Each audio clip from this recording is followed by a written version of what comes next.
На стартот од либерализацијата, компаниите снабдувачи со струја не подготвија понуди за домаќинствата, велат од регулаторната комисија за енергетика. Сега граѓаните може да изберат дали ќе останат на регулираниот или ќе излезат на слободен пазар. Сепак цената не зависи само од состојбите во земјава, туку од понудата и побарувачката на струја на регионалниот пазар. За сега велат регулаторите за граѓаните подобро е да останат по старите правила. Од 1 јануари 2019 година пазарот за електрична енергија во Република Северна Македонија е целосно либерализиран. Значи, од 1 јануари и домаќинствата може да си склучат договори со снабдувачи со електрична енергија на слободниот пазар.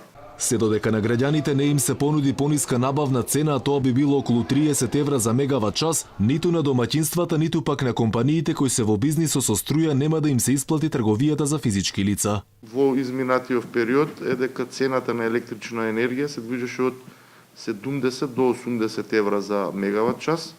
Очекувањата се дека во периодот на големи води во март и април, овие цени ќе има одредено намалување и очекуваме некаде да бидат околу помеѓу 50 и 60 евра за мегават час. Инаку сега домаќинствата добиваа струја од универзалниот снабдувач кој беше избран на меѓународен тендер. Тогаш беше избрана австриската компанија Евана. Во моментов околу 80% од пазарот ќе биде покриен од универзалниот снабдувач, а 20% од потрошувачите купуваат на берза. Универзалниот снабдувач ќе ги снабдува граѓаните со електрична енергија во наредните 5 години.